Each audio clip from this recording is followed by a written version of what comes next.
पार्थाय प्रतिबोधितां भगवता नारायणेन स्वयं व्यासेन ग्रथितां पुराणमुनिना मध्ये महाभारतम्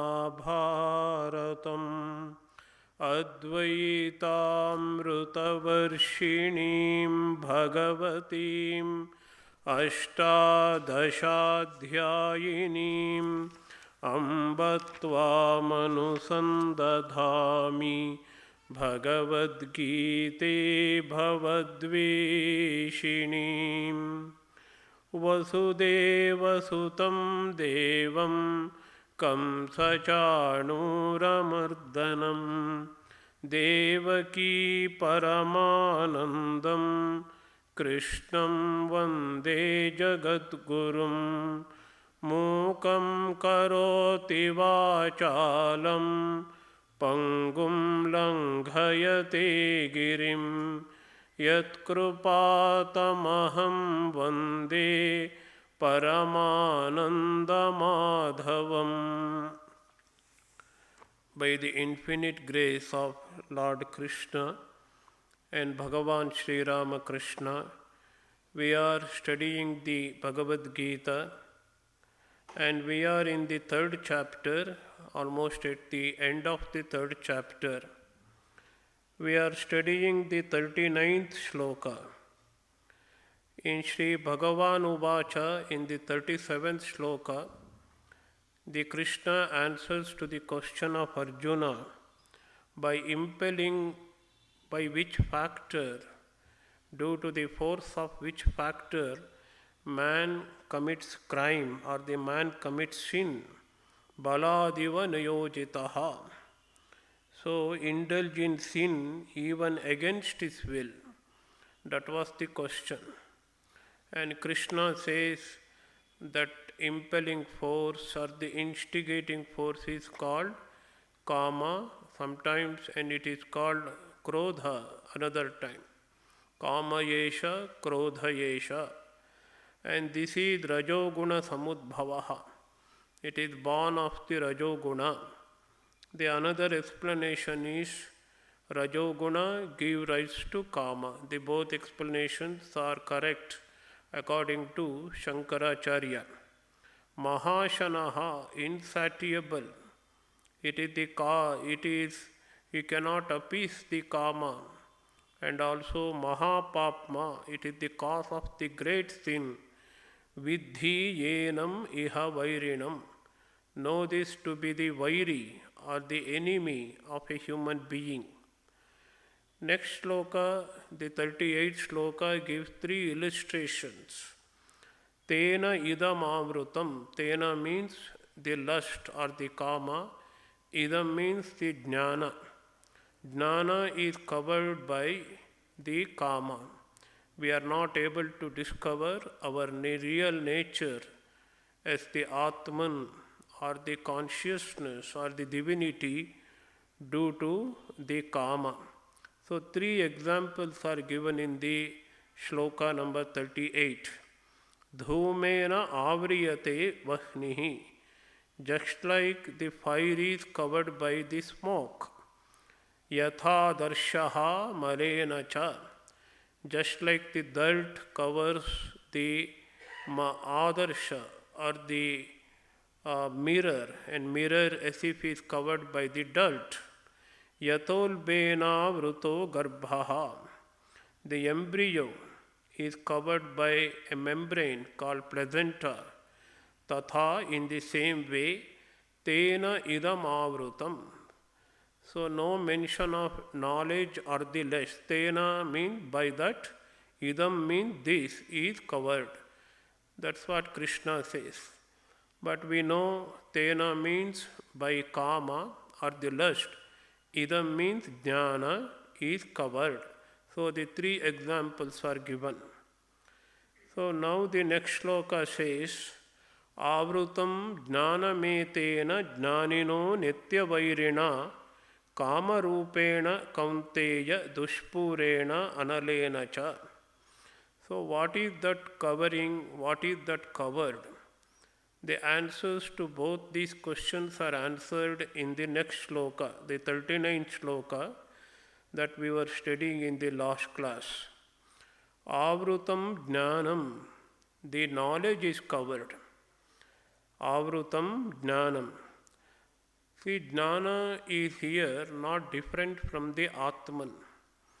Because in the Upanishads, Satyam Jnanam Anantam Brahma, the pure existence, the pure consciousness or the pure knowledge and the infinite is Brahman.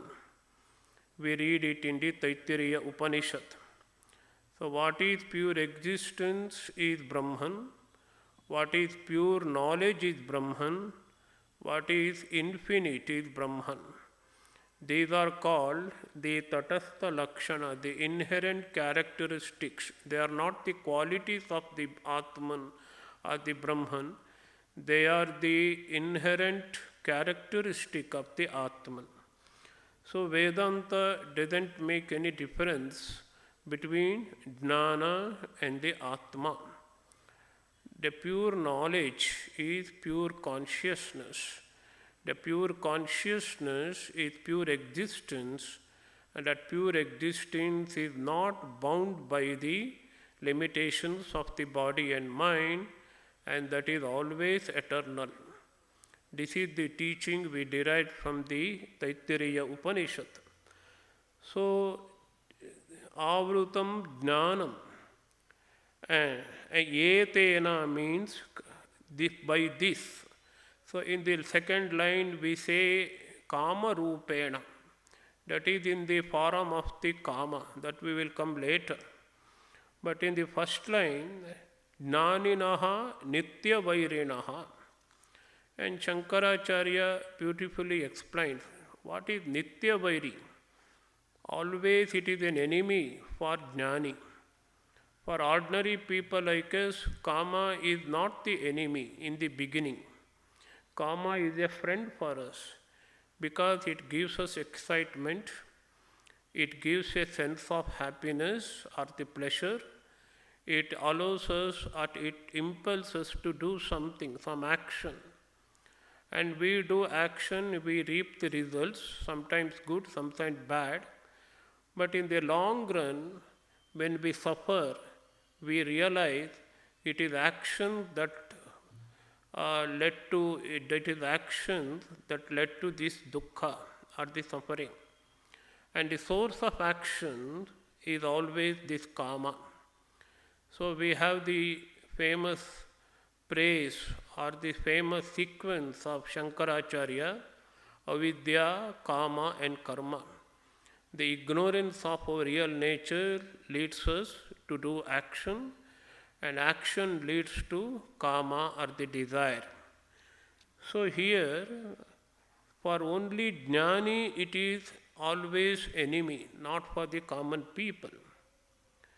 Only in the end, when we suffer so much in our life, when we come to realize it is through action, it is only this action that led to this suffering, we say, oh, I had so many desires, and desires made me to activity, led into kind of activity, and that activity led to some results, good or bad, through which I have come to the grief. But another very important factor is, to understand this, we can read some praise from the Yoga Shastra. In Yoga Shastra, in Vyasa Bhashya, Patanjali Yoga Sutra, and Vyasa has written a beautiful commentary on that. There is a word, Sarvam Dukkham Vivekinaha.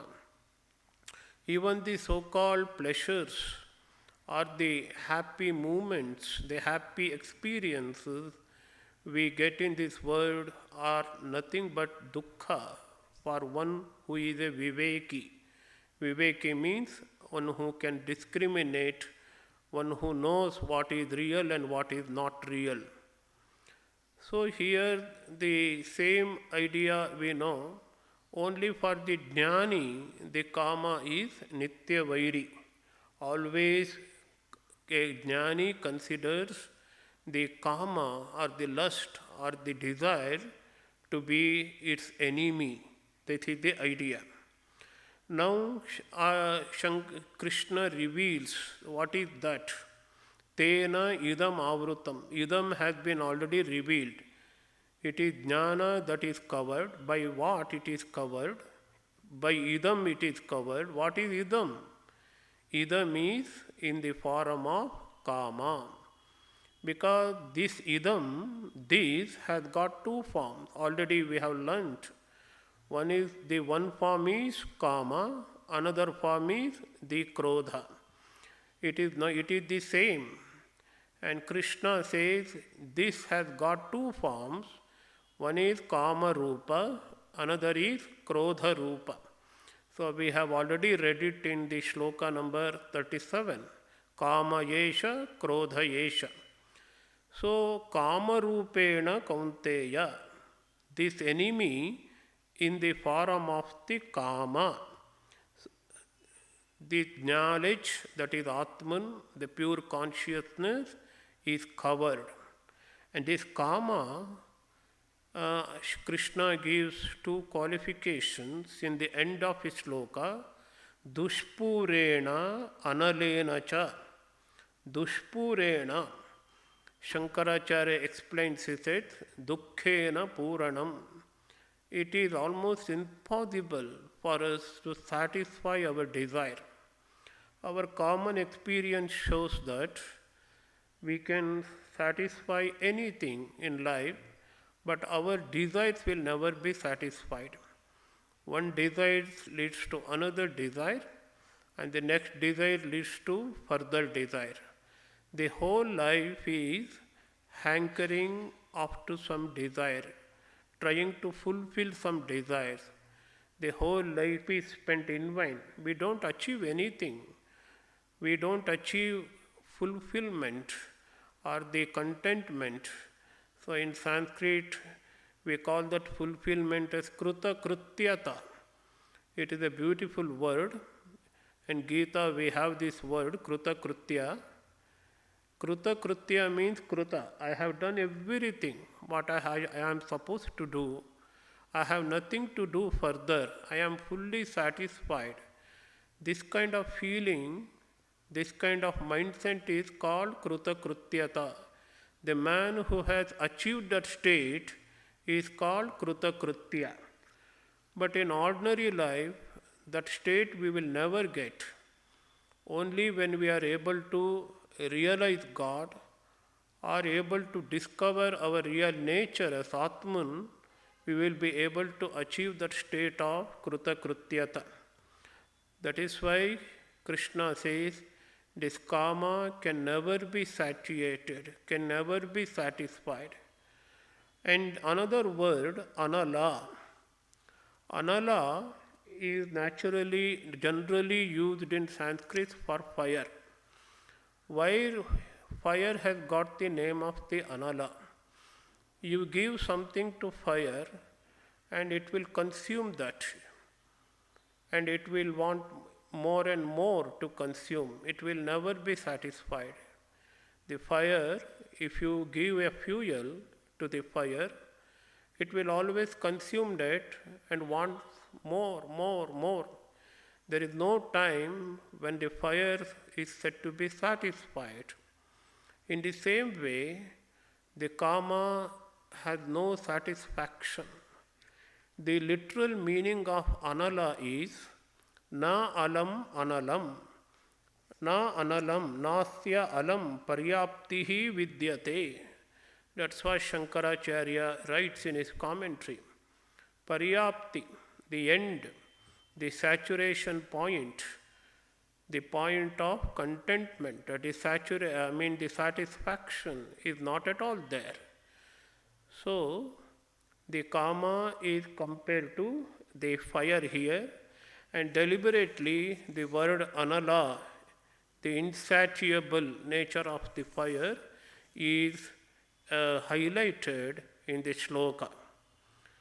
Now, the question comes where you should find the karma. Karma is invisible. I do not know where karma lies.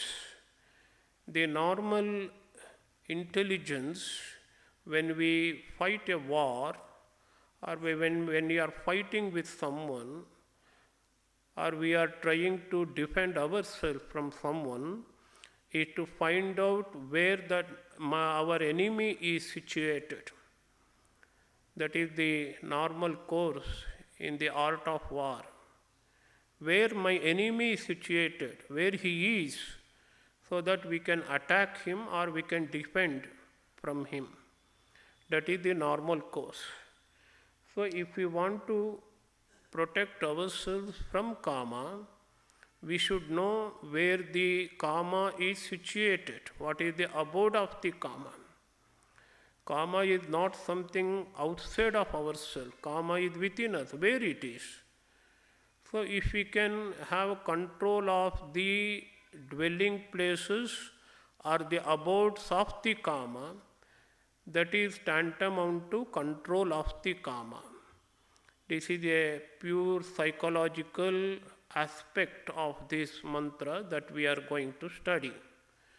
Suppose if I attack the place where enemy is there, that means I am attacking the enemy itself. If I can defend myself from the place where the enemy is hiding, if I don't allow enemy to come out and attack me, that means I am safeguarding myself from that enemy. So where karma is there, where karma is situated, I should know first.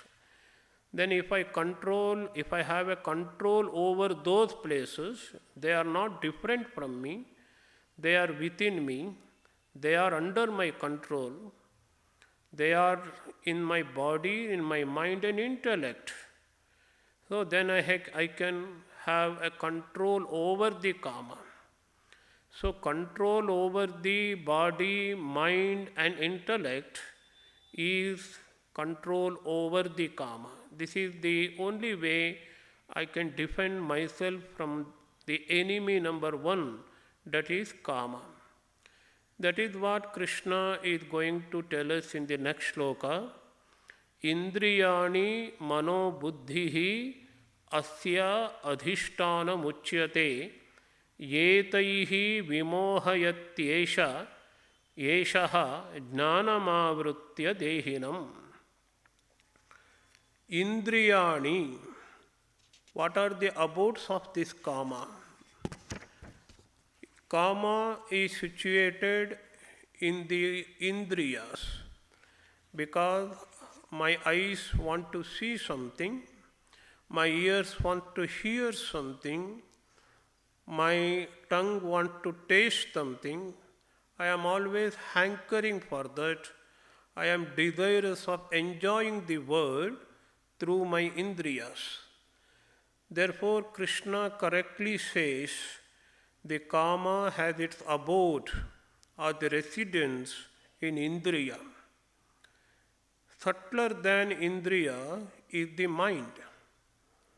The indriyas may be going towards the desired objects, but if mind is controlled and there will be no danger of karma. It is the mind which controls or which is guiding the senses. If mind is not controlled, you cannot control the senses also. So the second residence, the more inner residence you can say.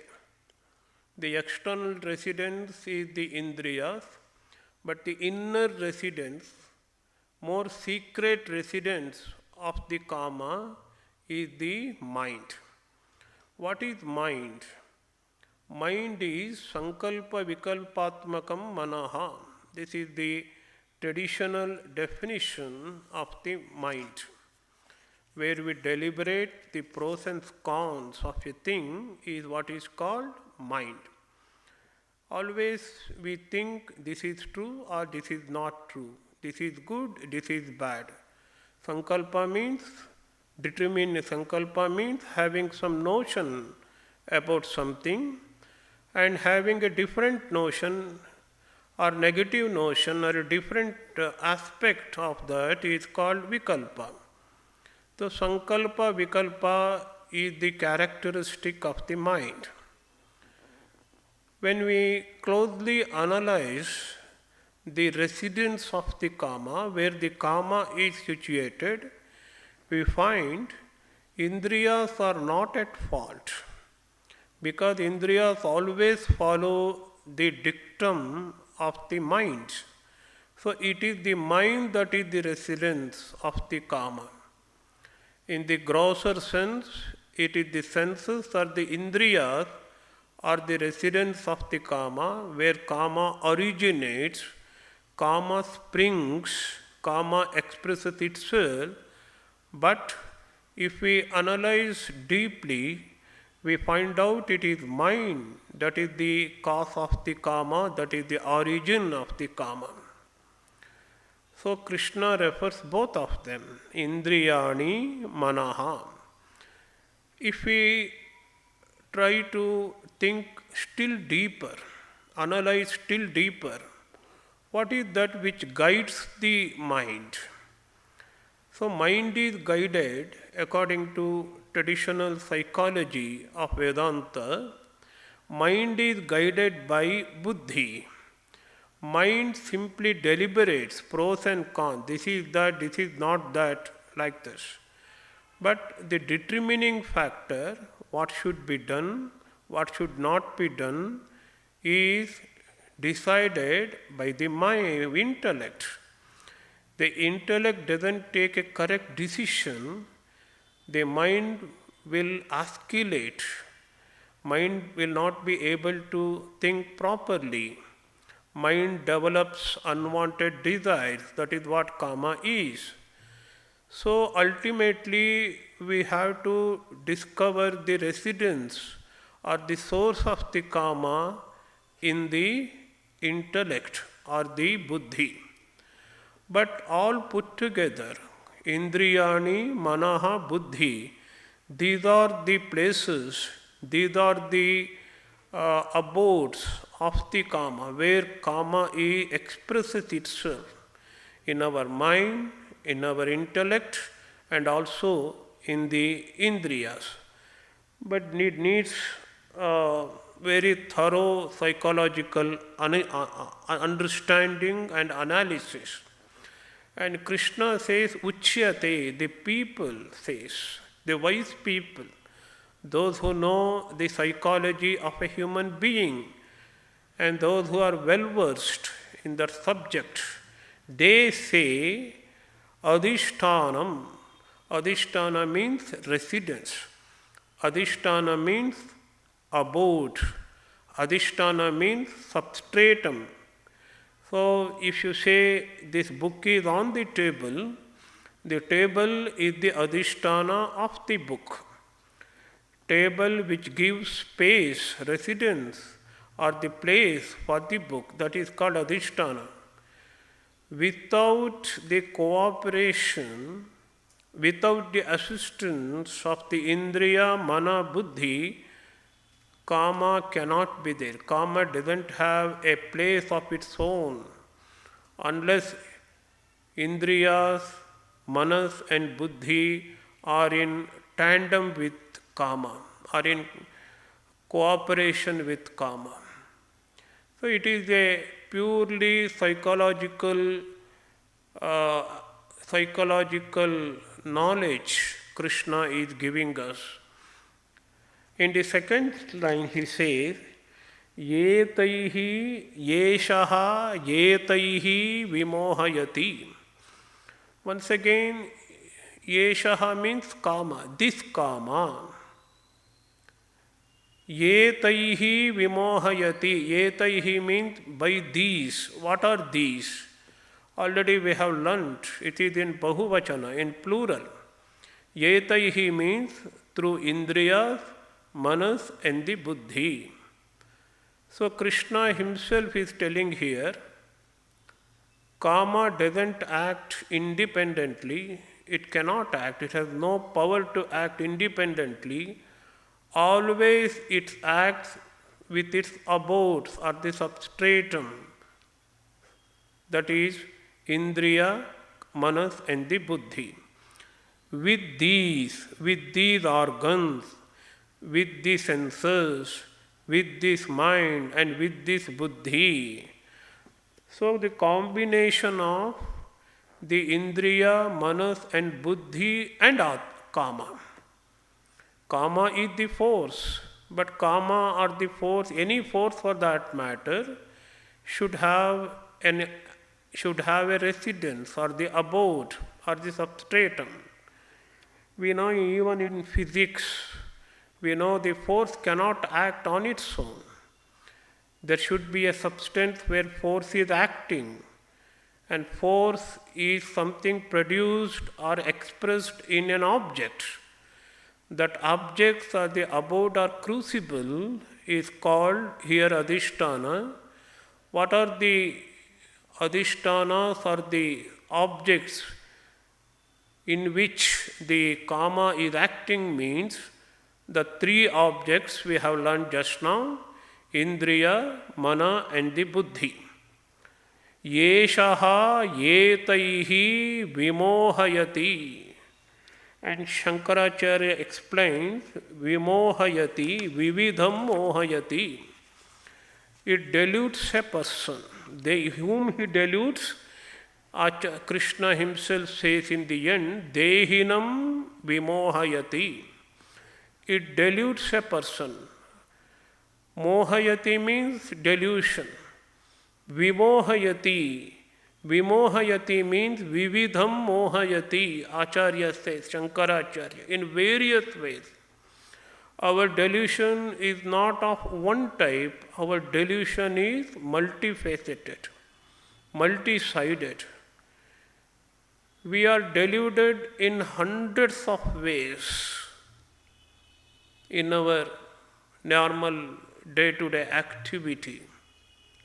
Wherever there is a dukkha, there is a delusion. That is one thing we should remember. That is a great lesson of Vedanta. That's why in the beginning of the Gita itself, in its prologue, Shankaracharya says, what were affecting Arjuna is shoka and moha. Where there is moha, there is always shoka, and they always go together. We are deluded, we are under illusion. When we are deluded, we suffer, we are affected by grief. The stock example the Vedanta gives, when we see a rope, we are supposed to see the rope when there will be no grief, there will be no sorrow, there will be no annoyance or the painful expression. When I see the snake on the rope, there will always be a problem, a grief, a kind of fear. So the fear, grief, dukkha are all the products of the vimoha, that is delusion in various ways. The delusion is not one type or two types. So delusion is expressed in hundreds of ways. That is why Krishna, according to Shankaracharya, deliberately uses the word vimohayati instead of mohayati. Vividham mohayati. Various hundreds of times of delusion the Kama causes, working in tandem with the Indriya, Mana and the Buddhi. So Kama doesn't act separately or independently, always in association with the Indriya, Mana and the Buddhi. That is why if we want to conquer Kama, what we have to do according to yoga, we have to control our mind. We have to control our intellect and we have to control our senses. By controlling the mind, the controlling buddhi, intellect, and the controlling the senses, what we are really attempting is to curb or destroy the karma which has taken residence on them. And this is the secret. Jnanam avrutya dehinam. So dehinam vimohayati. What is meant by dehi? We know what is meant by deha. Deha is this body. One who is inside the body is dehi. Dehi is spiritual consciousness, Atman. Deha, which constitutes buddhi, manas, and indriya and deha, that is gross body, it is jada, prakriti. I have dwelt about it in detail in the earlier classes. So the gross body which we see from outside, and the senses which are subtler than that, and all the still subtler one is the mind, the manas, and the subtlest one is the buddhi. These are all jada, the products of the prakriti. So inside this conglomeration of the body, mind, intellect, there is a spiritual entity that is dehi. Dehi means also who is attached to the body-mind conglomeration. So in generic term used in Vedanta is jiva. We should know the difference between Atman and the jiva. When we think of the Atman in combination with body, mind, etc., who is in ignorance, who thinks I am body, I am mind, I am intellect, etc., and that entity, though is spiritual entity, pure consciousness, since it is in ignorance, it is called jiva or the dehi. The pure Atman, you cannot ascribe any ignorance on it. Pure Atman is pure consciousness in nature. So here Dehini is the jiva who has identified himself with the body, mind, etc. So the implication we can derive from it is, only when I identify with body, mind and intellect, then there will be a chance of the karma covering my knowledge. Otherwise, there is no possibility. No possibility of covering of the jnana by the lust. If we discover the real truth or realize the truth that I am pure Atman, pure consciousness, nothing covers the pure consciousness. Only in ignorance this covering is possible. And what does it cover? Krishna says here, Jnanam avrutya. Jnanam is covered. Already I have explained to you, Jnana is tantamount to the Atman, the pure knowledge. Knowledge always has got three aspects in the ordinary sense. One is the object of knowledge, the knower, and actual knowledge, without which knowledge is not possible. There is a part that is the object of knowledge, I am the knower, and there is knowledge called knowledge of the part. The three aspects are absolutely necessary for ordinary knowledge. It is also called empirical knowledge, the knowledge derived through the senses. But this knowledge is not empirical knowledge. It transcends the empirical experience. It is pure consciousness. It is just knowledge, without object, without the sense of I am knowing something else. I am not knowing something else. I am just knowing myself. I am myself with the knowledge.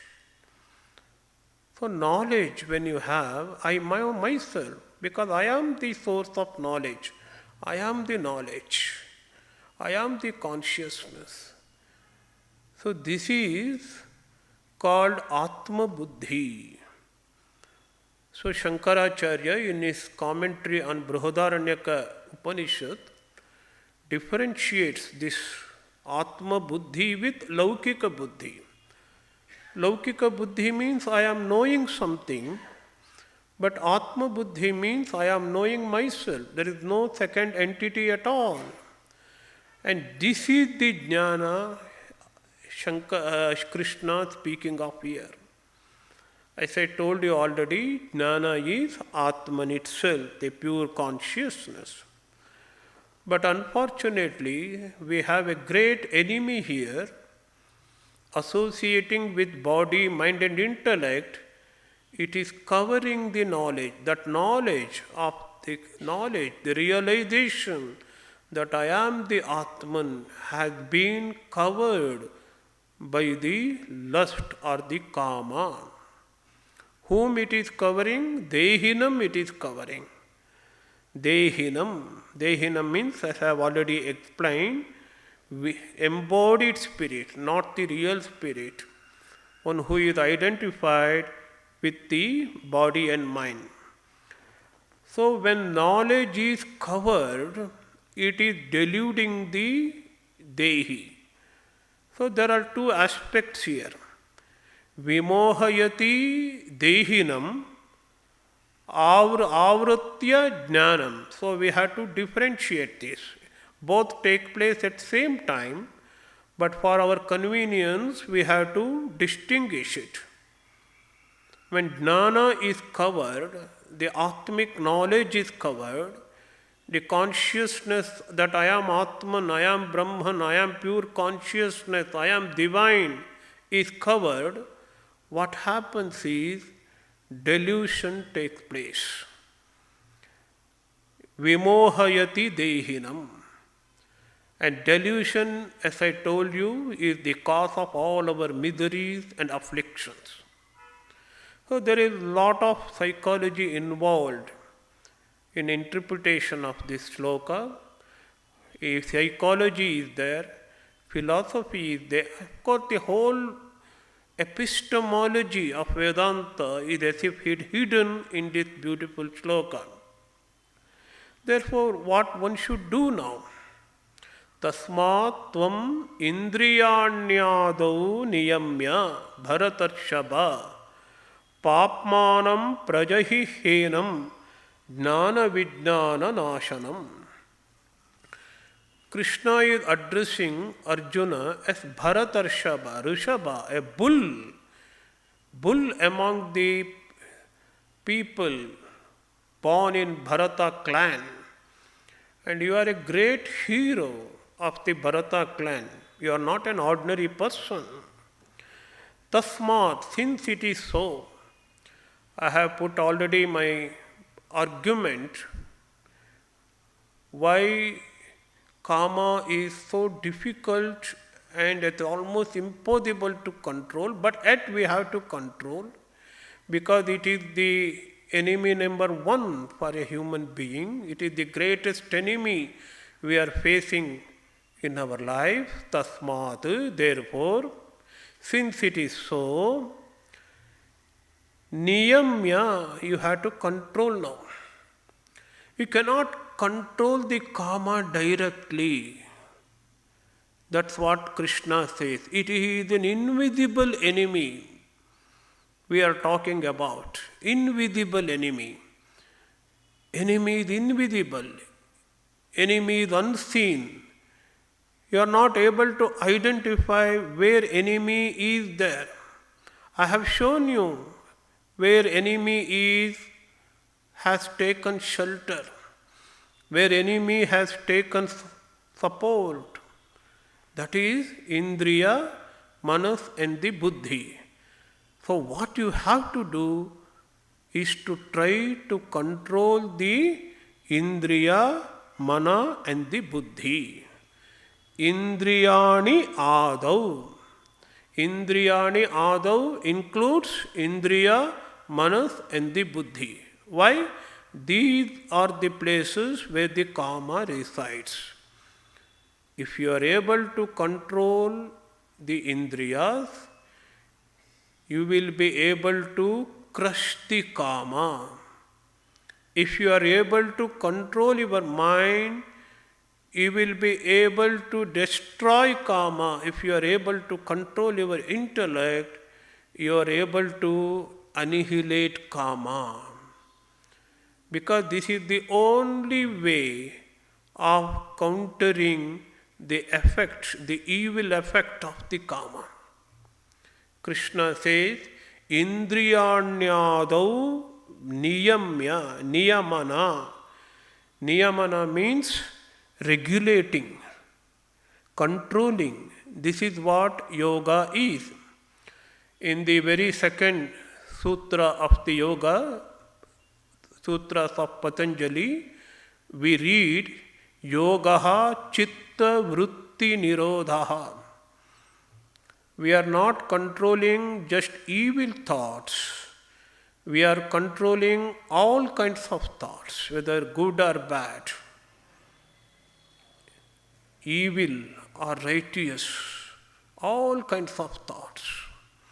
But every kind of thought which is not directed to Atman or the God is an impediment in controlling the Kama or the lust. Only when we direct our thoughts towards God or the object of meditation, then only we will be able to control the lust or the Kama. That's why Krishna emphasizes you control or you have some control or you have some sway, some kind of control over the Indriyas, Manas and the Buddhi, then you will succeed in controlling the Kama. Tasmat tvam indriyanyadau niyamya bharatarshava. Through that, what you are going to do is papmanam prajahi. Through that, yenam papmanam prajahi. Yenam means this. The enemy under consideration. Why is the enemy for us? All along for the last 45 minutes, we are speaking of the enemy, the Kama. By controlling the mind, controlling the body, controlling the senses, and controlling the intellect, we will be able to crush or destroy the Kama. Enam papmanam. Papmanam means sinful, or it leads to sin. Every kind of desire, even the good desire, it is sinful because it is an obstruction on the path of goodness, the Shreyas, the realization of God, the realization of Atman. It is accustomed to sinning, that Shankaracharya says.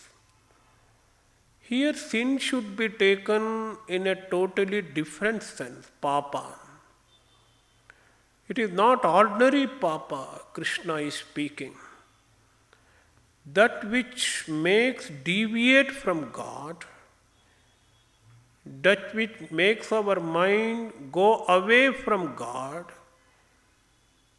that is sin according to Vedanta in strictest sense.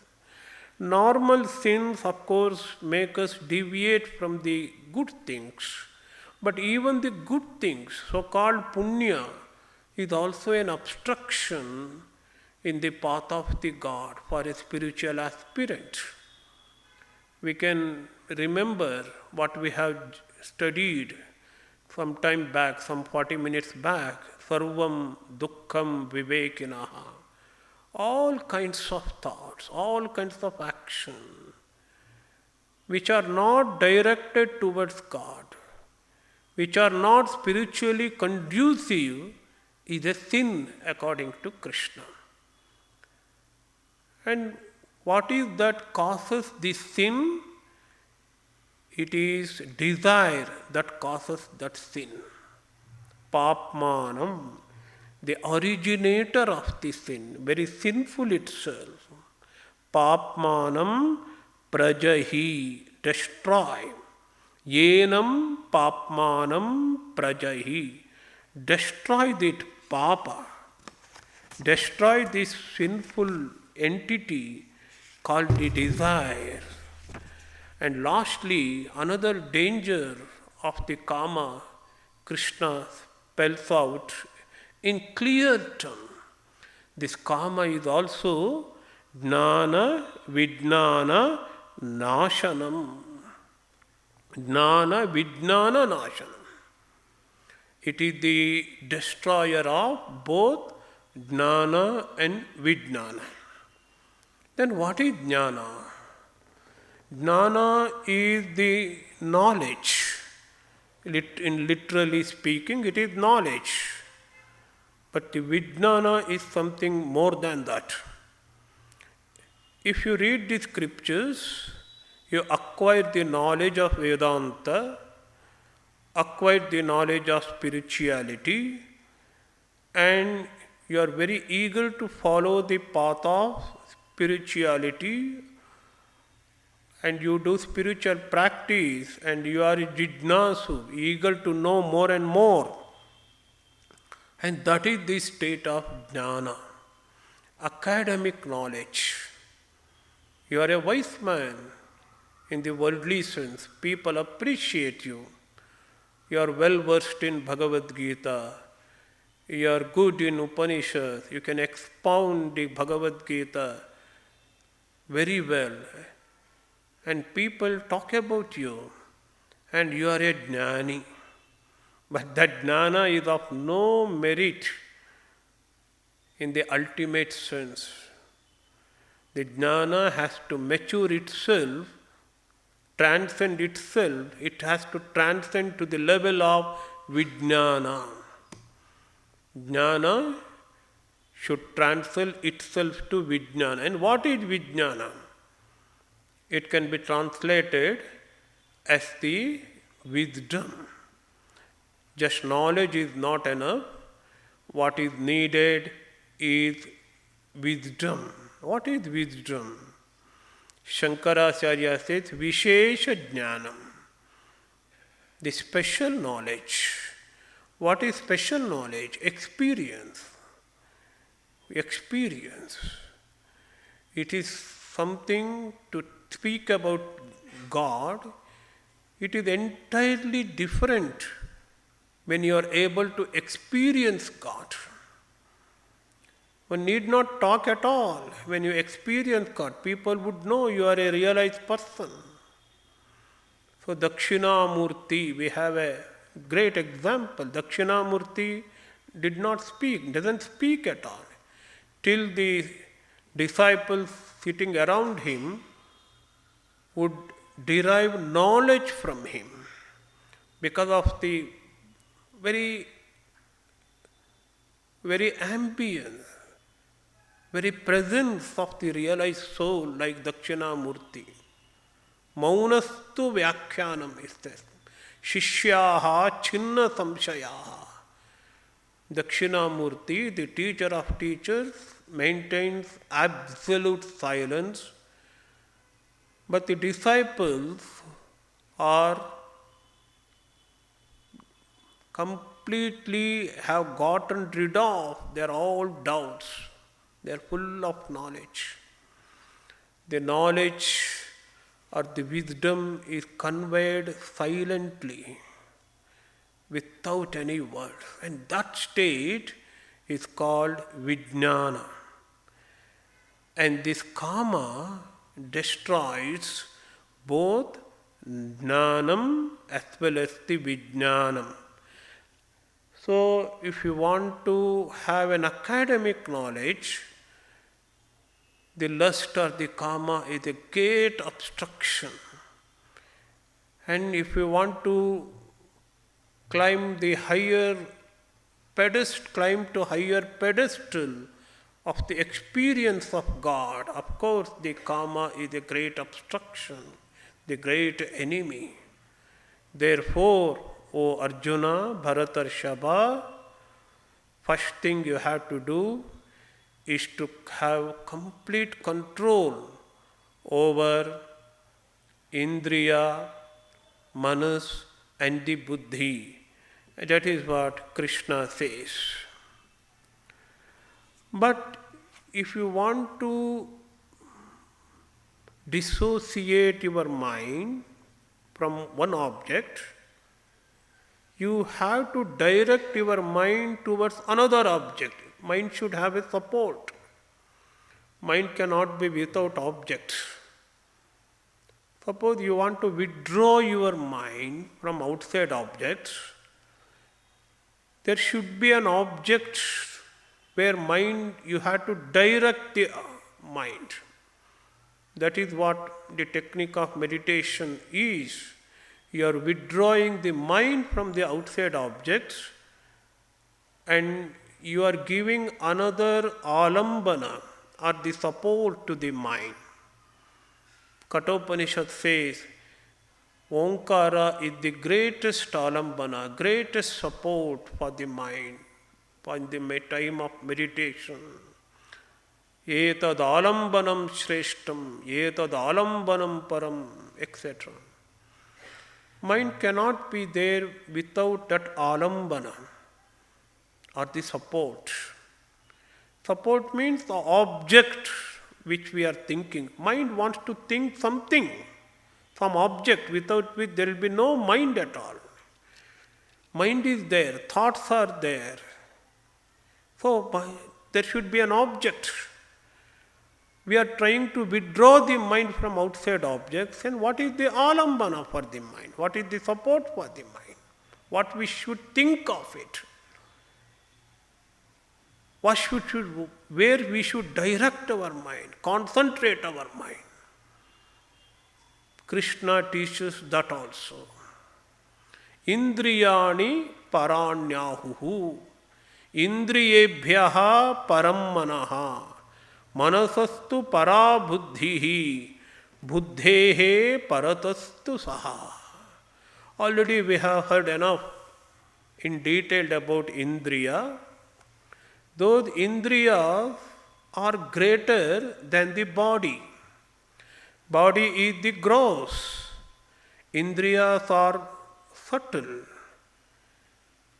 When something is subtler, it is called greater. Body is the grossest thing in our personality, physical body, and it is limited. It is not pervasive. It is limited, grosser. That is why it is inferior. What is greater than this body? Indriyas are the greater than the body. Because Indriyas are invisible. Indriyas are not this organ. The sense of seeing is situated in the eye, but it is not the eye. It is not the eye what we are seeing, what we are able to perceive. The senses are different and organs are different. Senses are subtler than the organs. So Krishna says here, Indriyani paranyahu, compared to the gross body. The subtler than even Indriyas is the mind. Indriyebhyaha param manaha. Param means, as I told you, when it is subtler, that is called greater. It is not limited to something, pervasive, more pervasive. Mind is more pervasive than the Indriyas or the senses. Senses are localized. Senses have got a reference. The senses of seeing has got a location here in the eye. Senses of hearing has a location in the ears. But the mind doesn't have any location. Mind is all pervasive. Pervasive throughout the body. So mind is greater than the Indriyas, and the Indriyas are greater than the physical body. And there is something which is greater even to the mind. What is that? Buddhi. These are all the basic teachings of Vedanta. And when you study a classical work on Vedanta, you will understand this in detail. Viveka Chudamani, Vedanta Sara, all these books will give details how mind is greater than the senses and the senses are greater than the body. The grossest thing is the body and buddhi is the subtlest thing. The body, the senses and the mind, all these are prakrutis, jada. In the words of Vedanta, they are all anatmas. They are not atma. They are not our real nature. I am not the body. I am not the indriya. I am not the mind. I am not the buddhi. The buddhi compared to body and mind is nearer to Atman in its pervasiveness and also in its subtlety. There is something which transcends even the buddhi. What is that? Yo buddhehe parataha tu saha. There is indeed some spiritual entity, Atman, who is greater than even the subtlest of entity called intellect. That is Atman. That is Atman. Saha means Atman. Saha means he. Who is he? He is the Atman. Take the support of the Atman. Take the support of the God, the spiritual consciousness, spiritual entity. Take the support of the divine nature that is within you and try to control the body, mind and intellect, which are abodes of the Kama. That is the message of the Krishna. Evam buddhehe param buddhva samstabhya atmanam atmana jahi shatrum mahabaho kamarupam durasadam. The only way, the only path to destroy the Kama is to holding on to the Atman, establishing our mind in Atman. Atmana atmanam samstabhya. This is how we have to read. Atmana, through our mind, Atmanam, the higher self, the pure consciousness, samstabhya, holding on to, or establishing our mind in the true self that is pure consciousness. Mundaka Upanishad says, our mind will become an arrow. That arrow will be shot at the target, that is the pure Atman. When the target is fixed on, and the arrow is fixed on the target, there will be no difference between target and the arrow. It becomes one and the same. My mind, the pure mind, becomes the pure Atman. The pure mind is the arrow, the pure Atman, the consciousness is the target here. So I am going to establish samstabhya. I am going to merge my mind in the Atman. There will be no longer mind. There will be only Atman, because mind has now completely engrossed itself in the Atman. This is the meaning of Atmana Atmanam Samstabhya. Controlling, or in the words of the great Shankara, we can read Samstabhya Atmana Samyak Stambanam Krutva. Making our mind steady in Atman.